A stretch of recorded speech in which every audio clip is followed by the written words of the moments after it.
je suis accompagné aujourd'hui de François Munro, qui est directeur adjoint à la Business Line Wireless, et moi-même, qui suis chef de produit et business developer en consulting radio.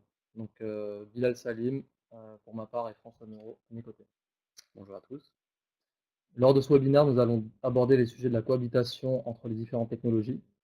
Donc, les technologies sans fil, on parle de 3G, de 4G, bientôt de 5G, mais aussi de Wi-Fi et de technologies mobiles privées, comme le PMR, ou encore l'IoT et le Bluetooth. On va voir dans un premier temps la cohabitation entre ces différentes technologies et puis ensuite voir comment est-ce qu'on peut optimiser notre réseau pour le rendre performant et optimal pour la cohabitation de toutes ces technologies. Donc n'hésitez pas à poser vos questions au fur et à mesure de la présentation, on essaiera d'y répondre au maximum à la fin.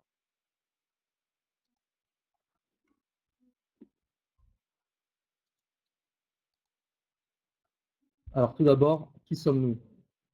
Hub1 est un opérateur télécom depuis 2001. Nous sommes une filiale à 100% d'ADP, Groupe Aéroport de Paris. Hub1 est un groupe de services qui a pour mission d'accompagner les entreprises dans leur digitalisation. Tout ça à travers 3 entités. Une première entité qui est Hub1 Télécom, et qui est l'entité historique. Une deuxième entité qui est Hub1 Mobility, qui propose à ses clients des solutions d'intégration. Une troisième entité qui est Hub1 Cybersécurité, qui s'appelle Sysdream et qui est spécialisée, comme je vous l'ai dit, donc, dans la cybersécurité. Nous opérons dans des environnements divers, donc que ce soit des bureaux, des entrepôts ou des hangars. Mais nous sommes avant tout spécialistes des environnements complexes, puisque nous déployons les infrastructures sur les 3 aérogares parisiens, donc le Bourget, Orly et Charles de Gaulle. Nous avons aussi déployé des solutions de couverture mobile indoor dans des très hauts immeubles, que ce soit à la Défense ou encore à Marseille. Nous avons également réalisé des audits Wi-Fi dans des très grands stades de foot. Et nous sommes leaders dans le secteur du transport en tant qu'opérateur Wi-Fi. Alors en chiffres, Hub1 aujourd'hui c'est 5000 entreprises clientes, 550 collaborateurs à travers les 3 entités, 10 agences en France et 160 millions d'euros de chiffre d'affaires en 2017.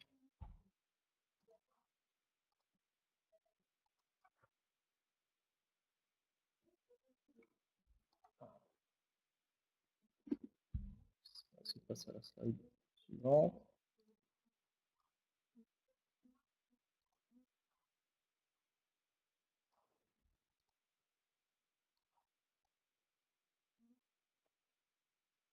Alors tout d'abord, à parler de la cohabitation entre les différentes technologies, on va voir ce qui nous a amené à avoir besoin d'autant de technologies dans notre entreprise. Il faut savoir que l'environnement de travail a été entièrement revisité ces dernières années. On a pu le constater au cours des 20 dernières années, il y a eu énormément d'évolutions dans notre entreprise. On est passé d'un système avec une entreprise traditionnelle où il y avait un management qui était plutôt pyramidal, avec des collaborateurs qui étaient très cloisonnés et sédentaires, contre maintenant des espaces et un environnement beaucoup plus ouvert, qui est beaucoup plus collaboratif et où on favorise beaucoup plus le partage et la communication. D'ailleurs, à ce titre, il faut savoir qu'aujourd'hui, 73% des salariés sont satisfaits de ces nouvelles méthodes de travail et privilégient les espaces de travail collaboratifs plutôt que les espaces de travail, je dirais, plus cloisonnés.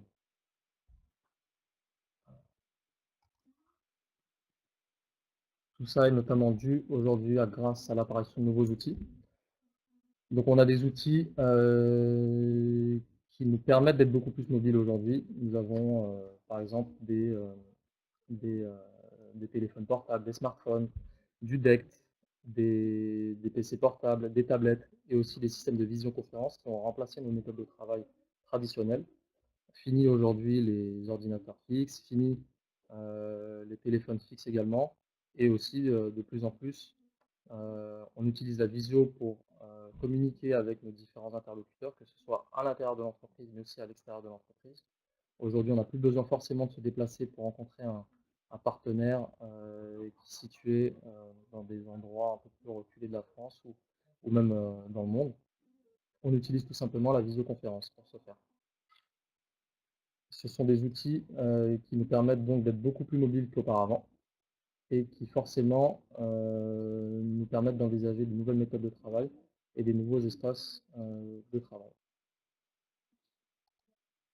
Donc aujourd'hui, on voit d'ailleurs l'évolution de notre environnement, puisqu'on est de plus en plus tourné vers le smart office. Qu'est-ce que c'est le smart office? C'est le bureau intelligent et qui s'adapte à vos nouveaux besoins. Aujourd'hui, comme je l'ai dit, on a des besoins de mobilité, puisqu'on a les outils pour.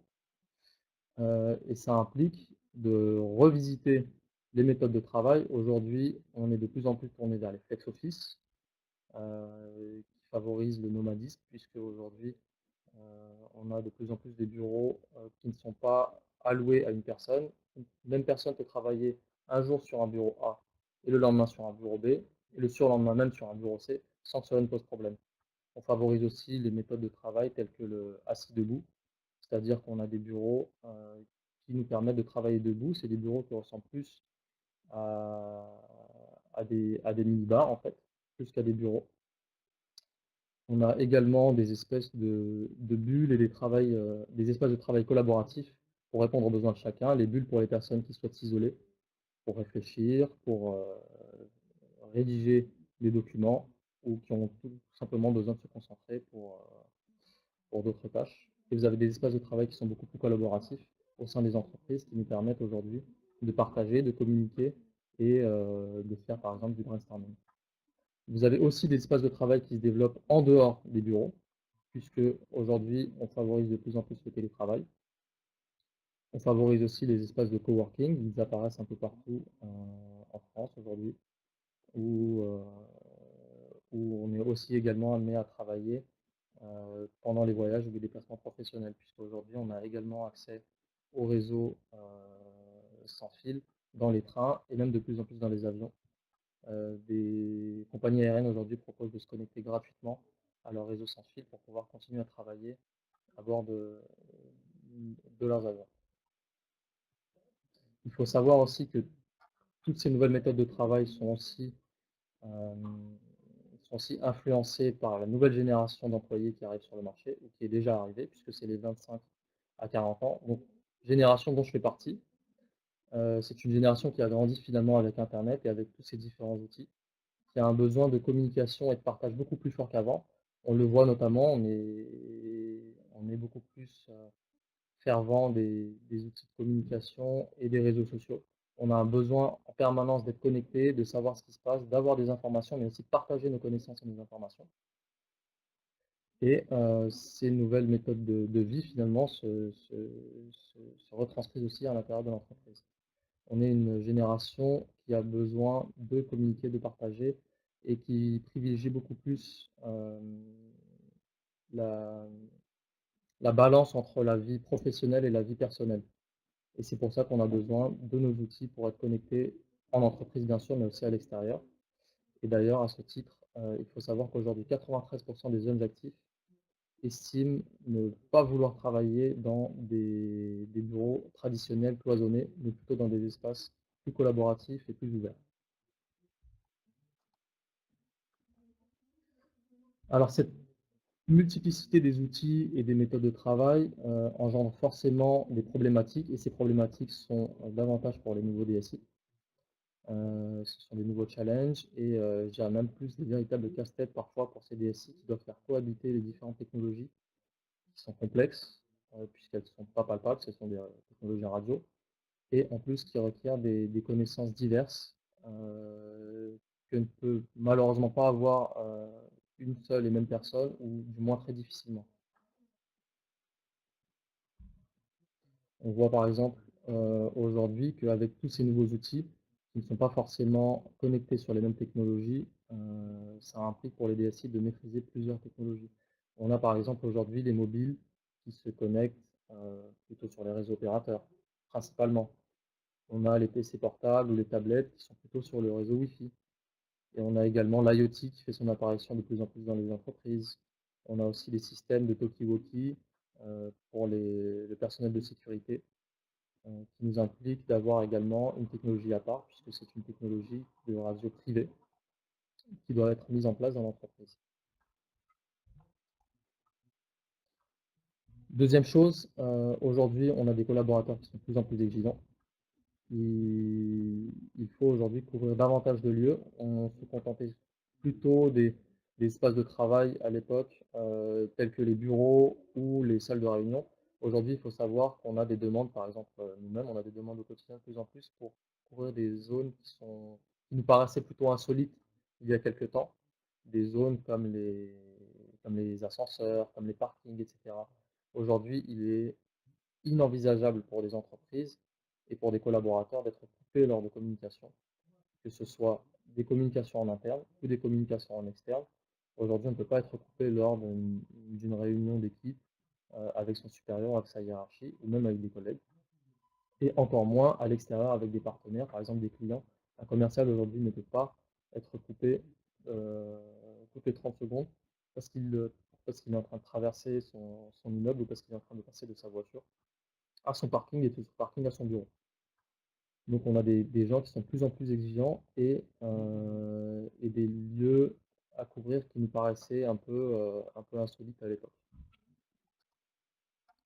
Il faut savoir aujourd'hui que les DSI sont aussi au cœur de la politique de la politique de satisfaction des usagers, puisqu'aujourd'hui il y a une forte demande des expériences utilisateurs. Les expériences utilisateurs, en fait, ça implique d'avoir des utilisateurs qui sont contents des outils mis à disposition pour pouvoir travailler. Et aujourd'hui, ces outils qui les fournissent, ce sont les DSI.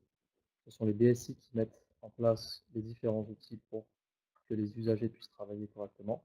Et il faut savoir que si les usagers peuvent travailler correctement, ils vont augmenter leur productivité non seulement, mais ils vont être aussi moins frustrés et plus contents d'arriver au travail puisqu'ils auront tous les moyens à disposition pour pouvoir travailler correctement et être créatifs. Il faut savoir aussi aujourd'hui que ces outils, pour qu'ils fonctionnent correctement, il faut que les technologies puissent cohabiter correctement et puissent être maîtrisées par les DSI, chose qui est quand même relativement compliquée. Et il faut savoir aujourd'hui que des technologies qui sont mal maîtrisées et un réseau qui est mal maîtrisé, ça engendre des problèmes de connexion, notamment sur votre ordinateur, puisque vous allez avoir des connexions Wi-Fi par exemple qui vont être de mauvaise qualité, vous allez avoir des problèmes de latence sur vos applications, vous allez avoir des problèmes également de communication qui vont être interrompus, comme on l'a dit tout à l'heure. Ou pareil, vous pouvez être en vision et avoir des problèmes de mauvaise image ou également de mauvais son. Et tout ça aujourd'hui, c'est la responsabilité des DSI de trouver des solutions pour tout ça.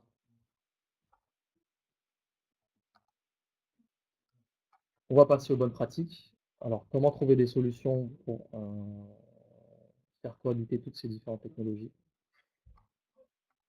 Alors, tout d'abord, adaptez votre réseau selon vos besoins. François va pouvoir nous aider également sur cette partie-là, puisque aujourd'hui, il est pas concevable de faire en fonction du réseau qui est en place, alors qu'on a des besoins qui peuvent être plus importants. Par exemple, si vous avez besoin d'envoyer des mails, plus de la visio, plus besoin de communiquer en voix sur IP, et que vous avez juste un réseau mobile classique et un réseau Wi-Fi qui n'est pas forcément adapté pour la voix, il faut trouver des solutions pour pouvoir adapter votre réseau à vos besoins. Tu es d'accord, François? Tout à fait. Bonjour à tous. Donc, je suis là pour apporter mon expérience sur tout ce qu'on a pu déployer aujourd'hui au sein de Hubone et par rapport à nos nombreux clients, surtout divers. Ce que l'on a entendu jusqu'ici, c'est une synthèse. J'espère que vous vous y reconnaissez et surtout que vous reconnaissez vos besoins ou votre cas, puisqu'ils sont multiples. Juste pour synthétiser, je dirais qu'en fonction de la situation, c'est un nouveau bâtiment, vous construisez quelque chose, vous voulez faire évoluer votre entreprise, hein, votre entreprise évolue, les questions vont se poser en grande partie auprès du DSI sur quelle technologie employer. Est-ce que l'on doit développer les réseaux actuels? Est-ce qu'on doit les agrandir, rajouter des choses en plus? Est-ce qu'on utilise des solutions à partir des opérateurs téléphoniques, donc la 3G, la 4G? Est-ce qu'on utilise le Wi-Fi qui est en interne? Comment est-ce qu'on se projette dans l'avenir? C'est ce qu'on va évoquer dans un instant. Je parle de la 5G, est-ce que c'est un vieux bâtiment, un nouveau bâtiment, est-ce que c'est des groupes de bâtiments? En fonction de ces cas-là, il va falloir dresser la situation et trouver la meilleure solution. Est-ce qu'on utilise plutôt de la voix, plutôt de la data? Est-ce qu'on fait les 2 par rapport aux usages, au mode de votre entreprise, au flex office, à tout ce que Mélane a pu parcourir. Donc, adapter votre réseau selon vos besoins, il faut déjà se poser la question: quels sont vos réels besoins d'aujourd'hui? Donc, deuxième conseil, choisir les technologies adaptées à votre situation. Donc, comme l'a dit François, vous avez d'abord une première phase où vous devez d'abord connaître vos besoins. Ensuite, en fonction de ces besoins, il va falloir choisir la bonne technologie qui répondra au mieux à votre besoin. Ça peut dépendre de la surface que vous avez à couvrir, ça peut dépendre également du nombre d'usagers, des usages que vous faites de votre réseau, et également de votre budget. François peut vous présenter les différentes solutions très rapidement qui existent sur le marché. Il y a par exemple le Femto, le DAS, la voix sur Wi-Fi. Je peux peut-être en parler rapidement. Tout à fait. Aujourd'hui, on a l'habitude d'avoir installé son Wi-Fi au sein de ses bureaux, puisque c'est très lié au réseau informatique d'une manière générale et à la mobilité de base des PC ou ce genre d'usage. Ensuite, dès qu'on rentre dans un nouveau bâtiment ou qu'on évolue ou qu'on a de nouveaux besoins, on a évidemment besoin de la téléphonie mobile, donc au mobile, qu'il soit personnel ou professionnel. Et on rencontre assez souvent, assez fréquemment, même très fréquemment, des problèmes de couverture en fonction des opérateurs. Comment est-ce qu'on va amener cette couverture dans votre bâtiment? Il y a plusieurs solutions. Le DAS, Distributed Antenna System, c'est-à-dire la solution majeure pour les gros bâtiments, c'est-à-dire qu'on va installer des antennes un petit peu partout et se raccorder au réseau opérateur pour pouvoir rediffuser les réseaux opérateurs dans les bâtiments. Voilà, le DAS qu'on appelle également couverture mobile indoor. Cette couverture mobile indoor, vous avez plusieurs solutions, des numériques, des conventionnels et éventuellement des plus simples, les femto ou small cells, c'est tout un langage un peu particulier. Disons que ce sont de petites installations que l'on va demander aux opérateurs. Est-ce que vous voulez rayonner plusieurs opérateurs, un seul, en fonction de votre flotte professionnelle, en fonction de vos évolutions? C'est des questions à se poser. Et puis ensuite, on a l'intermédiaire pour faire de la voix. On peut envisager aujourd'hui de raccorder son Wi-Fi au réseau opérateur pour pouvoir téléphoner directement dessus. Donc ça implique une technologie assez particulière en termes d'ingénierie de votre réseau Wi-Fi dans l'entreprise, pour qu'on puisse toujours passer les services précédents de connexion des terminaux, comme votre PC pour faire de la bureautique, et rajouter dessus de la voix et communiquer tous les jours. Ce que disait Bilal au début, il faut faire très attention parce que on ne supporte plus aujourd'hui qu'une communication s'arrête comme ça. On sort de son bureau, on va dans la salle de réunion, il est évident que la communication phonique doit être parfaite. Pour qu'elle soit parfaite, il faut un design très particulier en termes de Wi-Fi. Donc voilà en gros les grosses technologies, le DAS plus ou moins évolué, numérique ou conventionnel, raccordé à plusieurs opérateurs ou non. Et ensuite, est-ce qu'on va aujourd'hui vers du Wi-Fi pour faire de la voix? C'est des solutions qui sont pas dans les mêmes gammes de prix, mais qui n'ont pas non plus les mêmes performances. La question est comment vous vous situez par rapport à ça. Nous répondrons aux questions que je vois apparaître là, juste après. Voilà. Il est également très important de dimensionner votre réseau correctement. En effet, il y a deux cas un peu extrêmes, c'est le surdimensionnement et le sous-dimensionnement. Le surdimensionnement, ça peut engendrer des risques de parasites en fait entre les différentes, antennes. Après, il vaut mieux surdimensionner légèrement qu'être sous-dimensionné, puisque les sous-dimensionnements de votre réseau va impliquer des coupures de réseau ou des trous de couverture. En fait. Donc, vous allez avoir les problèmes qu'on disait tout à l'heure, des coupures de communication, des zones d'ombre dans votre bâtiment. Et il faut savoir qu'aujourd'hui, des outils existent pour dimensionner votre réseau correctement. Il y a toute une méthode d'ingénierie qui est mise en place pour le faire. On peut le faire sur un réseau qui est existant. On peut également le faire, et ce qui est préconisé d'ailleurs, c'est de le faire avant d'emménager dans un immeuble pour ne pas avoir de mauvaises surprises une fois l'emménagement. Comme tu disais tout à l'heure, pour dimensionner son réseau, il faut bien réfléchir aux usages. Quel est le parcours de vos usagers? Alors, ils vont arriver le matin, ils ont déjà commencé leur réunion sur le chemin à pied ou en voiture. Ils vont sortir de leur véhicule du parking, ils vont continuer dans l'ascenseur jusqu'à leur bureau. Est-ce que ce besoin correspond à votre besoin? Est-ce que vraiment on doit traverser les ascenseurs, ce qui est assez délicat à faire? Ensuite, on va d'une salle de réunion, à une cafétéria. Est-ce que vous continuez de connecter et de quelle façon? Donc dimensionner votre réseau, c'est se poser ces questions-là pour savoir à quel point on doit aller déployer des équipements de manière à avoir une continuité de service. Et quel service? C'est de la voix, de la data, du haut débit, du bas débit. On va aussi se poser des questions, par exemple, si vous avez une salle de conférence, un amphithéâtre, une cantine. Ça veut dire quoi? Ça veut dire des environnements où il n'y a pas grand monde pendant un certain temps et d'un seul coup énormément d'usages. Si on prend le cas d'une salle de conférence, vous pouvez faire une conférence interactive où on va poser des questions et les gens vont répondre, ça va s'afficher sur l'écran et en fonction de ça, la conférence va évoluer. Donc ça veut dire que d'un seul coup, on peut avoir 1000 personnes qui sont connectées. 2 heures avant, il n'y avait rien. Comment est-ce que l'on fait? Il faut bien dimensionner votre réseau.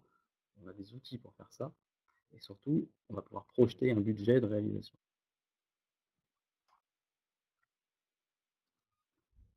Alors ensuite, comme je le disais tout à l'heure, l'idéal, ce serait de simuler votre futur environnement de travail, en fait, avant même d'arriver sur ce lieu de travail.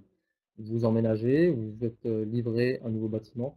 Il est très important aujourd'hui de simuler cet environnement avec les usages, les futurs usages, avec les futures technologies qui seront en place, pour pouvoir anticiper en fait le réseau qui sera en place. Aujourd'hui, on ne peut pas se permettre d'arriver sur un lieu de travail et de ne pas être opérationnel tout de suite. Euh, Ça va baisser la productivité et ça va créer aussi un mécontentement de la part de vos usagers. Donc, encore une fois, aujourd'hui, des outils existent pour pouvoir simuler des environnements de travail, que le bâtiment soit meublé ou non d'ailleurs, qu'il soit cloisonné ou non. Aujourd'hui, vous pouvez simuler tout ça avec des nouveaux outils. Donc effectivement, c'est un grand classique, hein, si on prend les environnements de bureau, vous avez des murs principaux qui ne bougeront jamais et autour de ça, à l'intérieur, d'ici 2 ans, il va peut-être changer 2 fois, 3 fois, parce que l'entreprise change, se réorganise ou évolue en mode projet, que sais-je encore. De fait, comment est-ce que l'on fait? Il va pas falloir faire une ingénierie bien ferme, bien définitive, et puis la remettre en cause 6 mois plus tard. Bien au contraire, donc on utilise des outils pour simuler ça, bien évidemment, avec des encombrements envisager, où un jour on va être un peu trop couvert et le lendemain juste à la limite. La question est de bien faire ce dosage. Et bien faire ce dosage, eh ben, c'est un métier évidemment, c'est des expériences. Dans les environnements de bureau, c'est une chose. On peut aussi parler des environnements plus opérationnels comme les entrepôts, comme les zones industrielles, pourquoi pas une usine, hein, c'est ce que l'on fait couramment. Comment est-ce qu'on va faire? Une usine de production, par exemple de véhicules, eh bien, elle va être installée pour 2 ans pour faire un véhicule, et puis la troisième année, on va changer de modèle, changer de véhicule, ou de technologie, elle va passer en hybride, ou je ne sais quoi. Et de fait, ils vont changer les lignes de production. Comment est-ce que l'on fait? On ne va pas tout refaire à l'usine, sous prétexte qu'on a changé quelques positions de machine-outil. Voilà, donc c'est ça, simuler le futur environnement de travail. Alors, vérifiez votre réseau à chaque changement. Comme a dit François, les besoins évoluent. Il y a de plus en plus de technologies qui arrivent sur le marché. On a bientôt la 5G qui arrive. On a aussi des évolutions en interne. Par exemple, on a tout d'un coup besoin de recruter. On recrute du personnel en plus. Ça va créer de la charge supplémentaire sur vos outils. Ou alors, on a besoin de mettre un outil en place qui n'était pas forcément nécessaire avant. Pareil, ça va créer des charges. Ça va engendrer des besoins sur votre réseau qui n'étaient pas présents avant. Donc faites vérifier votre réseau à chaque changement. Pareil, si vous avez des nouveaux voisins, par exemple, qui émettent également au Wi-Fi, ça va créer de la pollution radio. Également, si vous avez une construction à côté, il s'avère que la construction est entre vous et l'antenne opérateur, vous risquez également d'avoir des problèmes de réception radio. Donc pareil, à chaque fois que vous constatez un changement ou que vous voulez anticiper un changement, n'hésitez pas à refaire vérifier votre réseau. En fait, effectivement, c'est un réseau sans fil, c'est un réseau qui, parce que vous êtes sur des bandes de fréquences libres comme le Wi-Fi, et de fait, vous pouvez avoir des voisins qui viennent au-dessus, des choses comme ça, ou un réseau d'opérateurs où les ondes vont changer parce qu'ils vont changer leurs antennes à l'extérieur. Donc c'est pas fondamental, ça ne va pas s'arrêter d'un seul coup, mais par contre, vous allez avoir des différences de fonctionnement. Euh, pour cela, nous réalisons des audits régulièrement chez nos clients des audits, des contrôles, de fonctionnement, juste pour, constater et potentiellement faire quelques adaptations.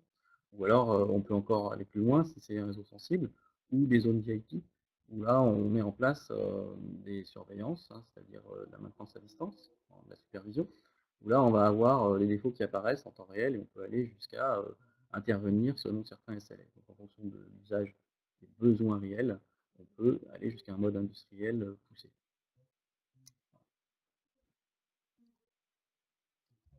Et enfin, le conseil qui est probablement le conseil le plus important, faites-vous accompagner. Aujourd'hui, il faut savoir aujourd'hui que, comme je vous l'ai dit tout à l'heure, les DSI ne sont pas forcément amenés à connaître et à maîtriser toutes les technologies. Vous avez de plus en plus de technologies. Et votre installateur d'équipement n'est pas forcément un expert radio. Il faut bien faire la différence. Un expert radio, c'est déjà quelqu'un qui va comprendre vos besoins. Il va, avant de déployer quoi que ce soit, essayer de recueillir vos besoins, savoir ce dont vous avez besoin, mais également vos utilisateurs, les utilisations qu'ils vont faire de votre réseau. Ensuite, dans un second temps, il va qualifier l'environnement, donc que ce soit l'environnement physique. Est-ce que c'est cloisonné? Est-ce que c'est un bâtiment ancien? Est-ce que c'est un bâtiment nouveau? Est-ce que les cloisons sont modulables ou pas? Il va également qualifier le réseau radio environnant. Est-ce qu'il a de la pollution radio ou pas? Il va ensuite anticiper les évolutions, donc que ce soit les évolutions en interne, comme je vous l'ai dit tout à l'heure, avec du personnel qui arrive ou avec la mise en place de nouveaux outils, mais aussi des évolutions technologiques.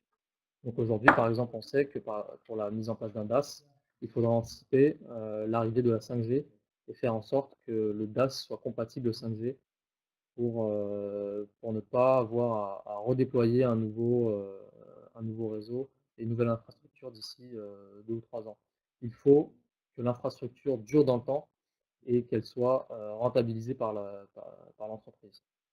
Il va aussi évaluer les coûts de travaux pour faire cette mise à jour des infrastructures et aussi étudier avec des outils qui sont professionnels et qui sont adaptés à vos besoins.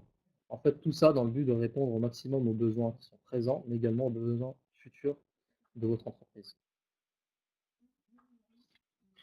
En fait, vu tous les historiques, on peut se dire, on va aller mettre, moi je sais, j'ai déjà fait des wifi, donc je vais aller poser des bornes un petit peu partout, et puis ça va fonctionner parce que j'ai l'habitude. Si vous devez le densifier, parce que vous avez des gros usages, je parlais tout à l'heure de salles de conférence, vous devez le densifier pour faire de la voix. Donc c'est très particulier de faire de la voix, si vous n'avez pas d'expérience. Si vous ne maîtrisez pas forcément les ondes, parce que c'est pas si simple et c'est un métier, ça va fonctionner, vous allez le mettre en route et puis, vous allez avoir un certain nombre de plaintes, plus encore et le résultat c'est que pour sortir de cette mauvaise logique où on est parti, c'est-à-dire que comment est-ce qu'on résout les problèmes à terme puisqu'on a mal commencé son réseau, ça va être très compliqué et surtout vous allez avoir un très mauvais retour utilisateur qui va se plaindre spontanément, parce qu'il en a l'habitude aujourd'hui, il a été éduqué comme ça avec internet. Aujourd'hui, on se plaint immédiatement dès que ça marche pas bien et de fait, le réseau aura mauvaise presse. Pour remonter, c'est très compliqué. De la même façon, si vous voulez mettre, un réseau, opérateur à l'intérieur de votre bâtiment, vous pouvez vous adresser à l'opérateur directement qui va vous le faire, mais ça sera sur, une technologie ou en tout cas un opérateur. Il va falloir investir sur cet opérateur. Qu'est-ce qui se passe dans quelques années? Le changement de flotte peut changer, assez brutalement, en tout cas assez fréquemment. Comment est-ce qu'on se projette dans le temps? Vous n'allez pas forcément être accompagné de la meilleure façon, par, quelqu'un qui est partie prenante. Et puis troisièmement, vous avez aussi des installateurs d'antennes qui vont pouvoir se combiner à ça, qui va positionner des antennes un petit peu partout par habitude. Ça veut dire qu'on ne va pas forcément se projeter dans un monde 5G, qui va arriver, dans pas si longtemps que ça. Il y a des questions sur le sanitaire, il y a des questions sur l'évolution, des bâtiments, la compatibilité avec l'extérieur et du coup, ils peuvent vous installer les antennes assez facilement par habitude sans rentrer dans un mode, qu'on appelle classe opérateur, c'est-à-dire, avec une ingénierie assez fine, avec, des engagements parce qu'on a l'habitude et de fait, si vous ne vous faites pas accompagner, vous pouvez vite vous trouver dans une situation où, vous avez fait quelque chose, ça a avancé, ça ne répond pas forcément aux besoins tout de suite, il va y avoir des plaintes et on ne sait plus comment s'en sortir. Voilà. C'est pour ça qu'on insiste sur le fait que c'est un métier et on ne saurait jamais autant insister de dire qu'il faut se faire accompagner, au moins pour se projeter des solutions que vous avez à faire. Voilà. Merci pour votre écoute. On va passer tout de suite aux questions. Donc, on en a reçu quelques-unes. Je vous remercie d'abord pour les avoir posées au fur et à mesure de la présentation. Alors, première question, c'est est-il possible de multiplexer plusieurs technologies en DAS? Donc, par exemple, Wi-Fi, 4G et PNR. Tout à fait. Alors la réponse est oui. Et dans la pratique, aujourd'hui, il y a encore un peu de monde. On peut toujours multiplexer, alors on parle de 4G, il y a les technologies opérateurs mobiles, c'est-à-dire 2G, 3G et 4G. Ces technologies-là sont mutualisables très facilement, parce que ça s'est fait naturellement. Tous les équipementiers se sont accordés pour pouvoir le faire facilement, et ça c'est ce que l'on fait tous les jours. On peut ajouter dessus la PMR, c'est-à-dire la radio professionnelle. La radio professionnelle, grossièrement, vous avez deux mondes, le monde du tétra, le monde de la DMR. C'est des fréquences beaucoup plus basses. Technologiquement, ça ne pose aucun problème de les coupler dessus, sur les technologies conventionnelles. Hein. Il y a plusieurs façons de faire, il y a du numérique et du conventionnel. Moi, je parle du conventionnel. Dans la pratique, les opérateurs mobiles n'aiment pas trop ça, parce que ça peut créer des interférences si c'est mal géré, donc ils sont très méfiants. Et de fait, il faut les rassurer. Alors on peut le faire, mais il faut montrer patte blanche, et c'est pour ça qu'on vous disait de nous faire accompagner. On a l'habitude, nous, de faire des dossiers dits opérateurs pour leur présenter une ingénierie, les performances attendues, ce sur quoi on s'engage, et pourquoi ça va fonctionner, et où sont les points. Alors si on veut mettre de la PMR dessus, eh bien on va leur dire, voilà, on propose de se pencher comme ça, dans ces performances-là, avec ces équipements-là, on a fait des simulations, et on parle entre ingénieurs, en fait. Dans la pratique, ça se fait peu. J'ai déjà vu, mais ça se fait peu. Et alors, troisièmement, le Wi-Fi. Le Wi-Fi, on peut très bien le coupler dessus, puisque c'est des technos, enfin, c'est des fréquences qui sont compatibles. Mais intrinsèquement, ce n'est pas fait pour. C'est-à-dire qu'une borne Wi-Fi, c'est fait pour recevoir quelques dizaines d'utilisateurs, et un DAS, c'est fait pour étendre la couverture. Si vous faites une grande couverture avec un DAS, et que vous mettez une borne Wi-Fi dessus, elle va être vite submergée parce qu'elle va avoir bien plus que 20 ou 30 utilisateurs sous sa couverture. Donc, je vulgarise un peu la situation, mais ce que je veux dire, c'est que le Wi-Fi, par principe, ce sont des petites cellules, et le DAS, ce sont des plus grandes cellules. Donc, on peut le faire technologiquement, mais on risque d'avoir des problèmes de capacité. Alors, dans certains cas, on n'a pas de problème de capacité. Par exemple, un lieu de stockage où on va avoir toujours que peu d'utilisateurs sur une grande superficie. Donc, on pourrait imaginer de brancher du Wi-Fi sur un DAS. Après, le coût de brancher une borne sur un DAS par rapport à poser une borne standard, enfin quelques bornes à quelques endroits, c'est la question qu'il faut se poser. C'est-à-dire quel est le plus optimum en termes de coût.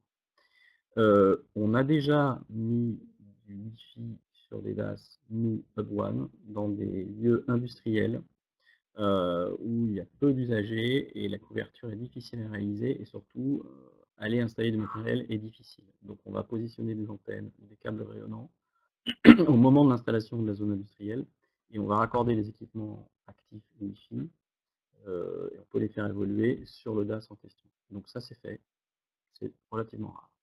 Voilà, j'espère que ma réponse est claire. Alors, deuxième question, quels sont vos leviers pour inciter les opérateurs à venir sur vos DAS? Alors, il y en a plusieurs. D'abord, il y a quelques années, c'était inimaginable pour un opérateur de ne pas faire lui-même le DAS, puisque c'est son réseau, ses fréquences, ça se comprend, et il ne veut pas qu'on y touche. Le marché de l'indoor est tel que les opérateurs ne peuvent pas suivre. Donc on est obligé d'entrer dans un modèle où d'autres intervenants vont réaliser des DAS et potentiellement proposer d'autres modèles de financement, comme le neutral host.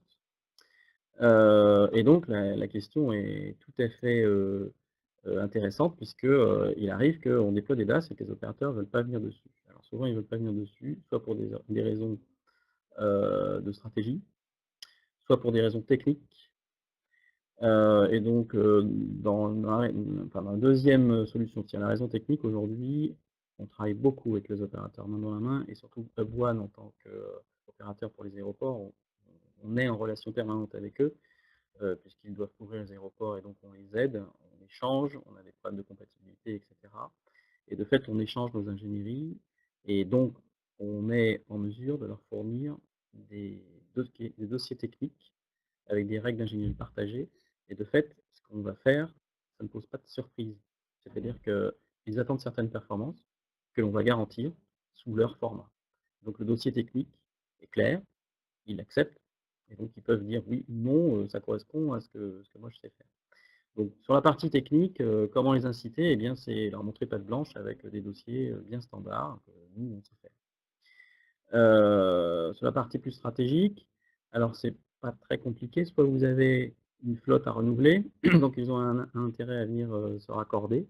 La question c'est quel va être le ROI pour eux? Est-ce que ça vaut le coup d'aller vers vous ou non? La discussion elle se positionne plutôt là. Deuxièmement, il y a les intérêts interopérateurs. Si vous arrivez à faire venir un opérateur, naturellement les autres vont venir plus facilement puisque, ils se font une forme de concurrence. Donc vous avez intérêt à leur montrer, quel intérêt ils ont à venir ou en tout cas, quelles contraintes ils vont recevoir s'ils ne viennent pas. Donc, je ne sais pas, un nouvel opérateur va venir dans l'immeuble, il va pouvoir intéresser d'autres utilisateurs. Vous avez peut-être, des VIP, vous avez peut-être, une activité, professionnelle qui peut se voir, qui peut s'entendre, qui est importante par rapport à de la connectivité. Donc il faut jouer sur ces points-là. Voilà. Troisième question, avez-vous déployé de la PMR chez un ou plusieurs de vos clients? Quel est l'état de maturité des opérateurs en France, Europe sur cette technologie? Alors, oui, nous avons déployé de la PMR chez nos clients et même on fait énormément de PMR chez nos clients puisqu'on en fait sur l'aéroport et on exporte notre savoir-faire, donc c'est principalement dans l'industrie. Soit pour des usages opérationnels, soit pour des usages de sécurité ou de sûreté. Donc il s'agit des grands constructeurs, il s'agit des usines de production en général. On fait aussi de la PMR dans les environnements naturels pour faire relier par exemple des unités de production entre elles. Voilà ce que l'on fait. Donc si on parle de l'indoor, plutôt chez nos clients, bien sûr on fait des réseaux DMR, on fait aussi des réseaux Tetra, soit à base d'antennes simples, parce que dans ces fréquences-là c'est plus simple, soit on réalise des DAS qui sont dédiés pour aller dans des environnements très complexes, par exemple sous des presses, des emboutisseuses, dans des usines de peinture, dans des fonderies, dans des usines hydrauliques. Donc on déploie beaucoup dans ces cas-là des technologies un peu spécifiques de câbles rayonnants. Je ne sais pas si chacun sait ce que c'est, mais ce sont en fait des câbles qui diffusent un petit peu le signal et qui se substituent à une antenne unique. On met plutôt un câble tout le long. On fait ça souvent dans des longs couloirs, mais on va aussi aller le positionner par exemple sous des machines de manière à avoir un rayonnement diffus dans les endroits très très très contraints, très étroits, et où potentiellement on a besoin de redondance et de sécurité, c'est-à-dire par exemple si vous avez le feu, les câbles vont résister plus longtemps, et puis on peut comment dire, les alimenter plusieurs endroits différents. Donc de fait, si vous avez du feu, la PMR c'est ce qui reste quand tout le reste est en panne en fait, pour qu'on puisse évacuer pour les pompiers, etc. Et de fait, un système à câble rayonnant est souvent plus résilient. Donc oui, on déploie de la PMR chez nos clients. La maturité des opérateurs en France sur cette techno. À mon sens, il y a deux sens dans cette question. Le premier, c'est est-ce que l'on cohabite avec les opérateurs? Je pense avoir répondu un petit peu précédemment, c'est-à-dire qu'on peut mettre sur des DAS et de la PMR et de l'opérateur. Ça se fait rarement parce qu'ils n'aiment pas trop ça. Et dans la plupart des cas, on a mis de la PMR soit sur un DAS spécifique pour des raisons de sécurité et de redondance, soit on l'a fait avec des technologies plus simples parce que ces ondes-là se diffusaient plus facilement que les opérateurs, par exemple en 2 Giga 6 ou plus pour la 4G des opérateurs. Et donc quand on est dans une fréquence plus basse, ça va plus loin. Si j'entends la question dans un deuxième sens, c'est-à-dire la technologie PMR qui s'ouvre aujourd'hui sur la 4G dite professionnelle. Donc peut-être que vous êtes au fait que, l'Arcep va ouvrir un guichet, dans très peu de temps pour pouvoir, demander des fréquences pour faire, de la 4G dite à usage professionnel. Donc on peut obtenir un peu de fréquences dans des endroits spécifiques, l'usine par exemple. On va aller déployer de la PMR dans la technologie 4G, ce qui ouvre des horizons complètement, nouveaux et très vastes, hein, puisque les niveaux d'usage peuvent s'appliquer dessus en termes de débit, de haut débit, etc., ce qu'on n'avait pas jusqu'ici en PMR. L'état de maturité des opérateurs par rapport à cela, je sais qu'ils s'y intéressent, ça dépend de chaque opérateur, il y en a qui sont plus actifs que d'autres. Il y a aussi des questions, de grands usagers, voire d'usagers nationaux, donc c'est un cas complètement à part, donc cette question est très vaste. La maturité par rapport aux opérateurs, c'est que c'est quelque chose de relativement naissant. Ils se sont posé la question plusieurs fois, au cours des 10 dernières années. L'ouverture du guichet, va un petit peu, challenger cette position, je pense. Voilà. Il faut savoir que nous allons ouvrir un réseau 4G, sur les aéroports, suite à l'ouverture de ces fréquences. Une 4e question, quels sont les DAS compatibles 5G? Ah! Aucun. Aucun aujourd'hui. La 5G, qu'est-ce que c'est? C'est des fréquences, c'est, quelques, grosses fonctionnalités rajoutées et notamment ce qu'on appelle le Massive MIMO.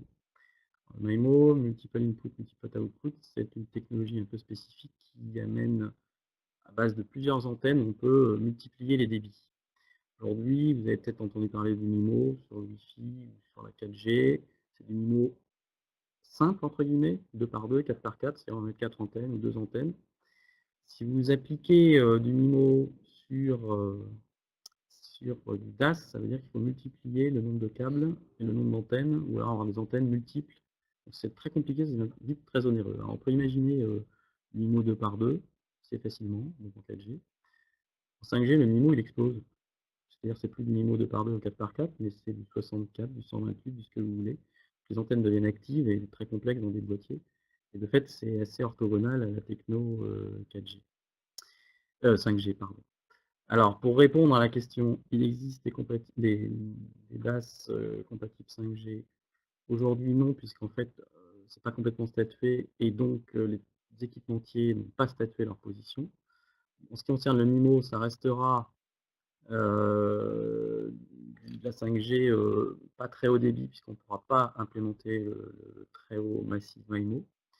En ce qui concerne les fréquences, aujourd'hui, il y a plusieurs bandes envisagées. On parle du 3 Go 5, on parle aussi du refarming dans des fréquences plus basses.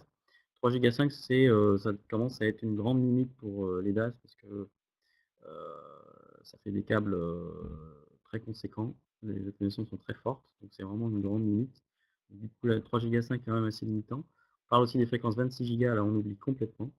Donc ça veut dire quoi? Ça veut dire que finalement, on se projette potentiellement plus sur des DAS dits actifs, c'est-à-dire qu'on oublie les antennes avec les longs câbles et on va plutôt se mettre dans une politique où on va mettre des antennes actives, un peu comme des bornes Wi-Fi.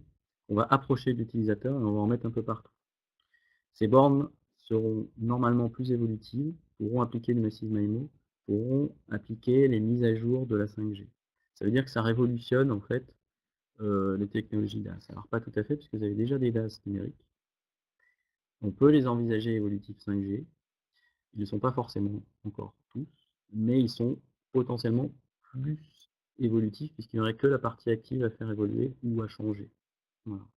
Ce qui concerne les DAS aujourd'hui conventionnels cuivre, ceux qu'on dit 5G ready, c'est ceux qui finalement vont pouvoir passer jusqu'à 3 Go 5, et donc on pourra avoir une barrette sur son téléphone, enfin un nombre de barrettes conséquent sur son téléphone, pour dire c'est bon, j'ai la couverture 5G, ça marche.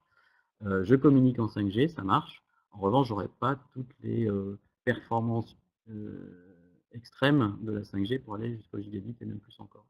Il faudra rajouter dessus des éléments actifs, type hotspot, type Ethernet, c'est-à-dire des petits éléments actifs autour de ces antennes. Je ne sais pas si j'étais assez clair. Je pense que c'était plutôt clair. Est-ce qu'on peut faire plusieurs points d'injection Wi-Fi sur un DAS? Oui, bien sûr. Alors, juste par contre, François, je ne sais pas si on Mmh. aura le temps de répondre à toutes les questions, puisqu'on arrive déjà à la fin du créneau, mais on va essayer quand même de répondre à cette question assez rapidement. Oui, je vais répondre très rapidement. C'est une question très pertinente, merci. Et bien sûr, on peut, faire plusieurs points d'injection uniquement pour le Wi-Fi, pour remettre du signal et surtout pour partager la capacité.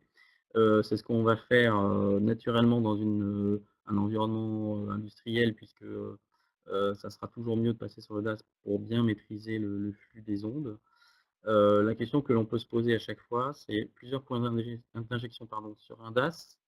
À chaque fois, ça va nécessiter des coûts pour, mettre quelques équipements supplémentaires, les brancher, vérifier que c'est compatible, que c'est bien, qualifier, les antennes, parce que c'est assez difficile de déployer des câbles comme ça. Par rapport à je pose juste une borne toute seule. Voilà, combien ça coûte? Et finalement, l'équation elle est là. Donc oui, on peut le faire. Il faut se poser la question si dans votre cas, c'est le plus intéressant. Merci François et merci à tous. On a peut-être une dernière question, à laquelle on peut répondre avant de terminer. Ouh là! Quid de la pollution électromagnétique? Alors, vaste question aussi. L'intérêt du DAS, c'est que vous mettez les ondes sur un tuyau que vous maîtrisez. De fait, vous savez ce que vous émettez. De fait, encore plus, dans un bâtiment, s'il est isolé de l'extérieur, et c'est souvent le cas dans les bâtiments HQE, les terminaux mobiles vont avoir tendance à augmenter leur puissance pour essayer d'atteindre le réseau externe. Si vous mettez un DAS faible puissance, c'est-à-dire qu'il vous amène le signal juste ce qu'il faut, vous allez avoir allez, je ne veux pas dire pollution, mais un environnement électromagnétique maîtrisé, pas trop fort, et vos terminaux, pour le coup, vont émettre à la puissance minimum pour atteindre une antenne qui est à quelques mètres. Donc, par rapport au rayonnement électromagnétique, si vous mettez un DAS, je dirais que c'est le début de la maîtrise de vos ondes, justement. Et vous savez exactement ce que vous faites. Alors après, si vous multipliez les technologies, de toute façon, si vous mettez un analyseur de spectre dans une tour à la défense, vous allez voir que sans même rien faire, la ville va rayonner. La tour Eiffel envoie les signaux des radios libres, de la télévision. Vous avez des opérateurs à droite et à gauche, vous avez le Wi-Fi des voisins, vous avez votre Wi-Fi. Donc potentiellement, on peut appeler ça de la pollution électromagnétique. Si vous mettez un DAS à côté, vous allez avoir une prépondérance maîtrisée. Ah, est-ce qu'on a encore le temps de répondre à ça? On a le temps, on a encore un peu de temps pour répondre à quelques questions. On va essayer de faire le maximum. Je suis désolé si on n'arrive pas à répondre à toutes les questions, mais on va essayer de répondre encore à une ou deux questions. Alors, si un immeuble reçoit bien la téléphonie mobile sur une grande partie et ne reçoit pas sur une partie, faut-il tout réinstaller avec un DAS ou existe-t-il une solution mixte? Alors, c'est ce que l'on rencontre tous les jours, hein. En fait, quand on va étudier un bâtiment, la première chose que l'on fait, c'est qu'on va mesurer.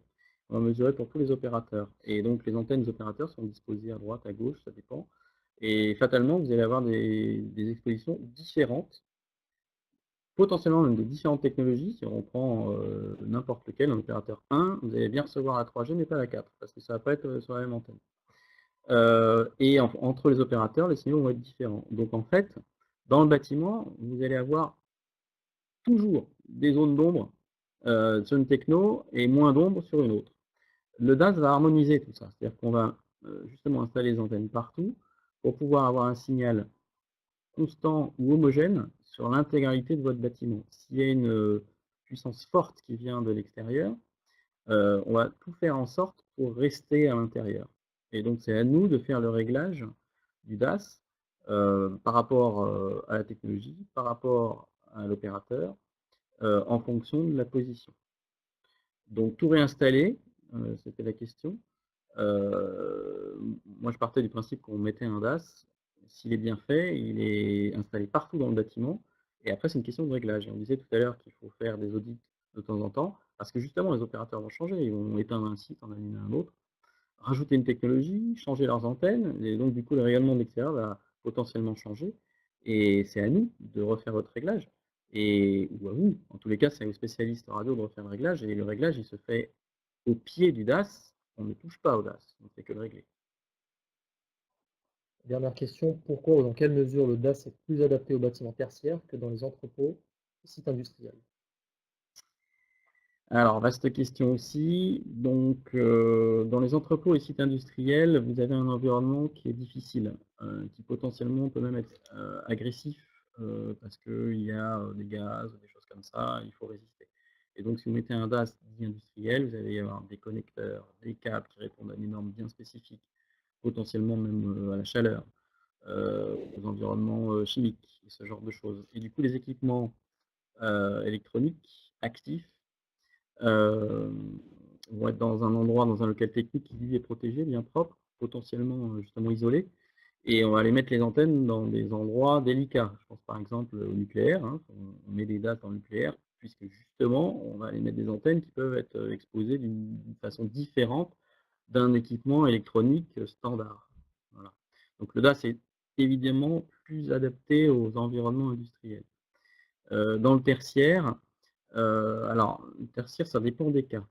Si vous êtes dans un vieux bâtiment, si vous êtes dans un nouveau bâtiment, est-ce qu'on va pouvoir poser du câble plus facilement, parce que, vous avez un environnement qu'on ne peut pas démonter, vous avez une architecture spécifique, on ne peut pas avoir les antennes, ou alors, vous avez un pré-câblage qui est déjà extrêmement fait, extrêmement disposé à recevoir votre DAS, donc on va choisir une technologie plutôt qu'une autre.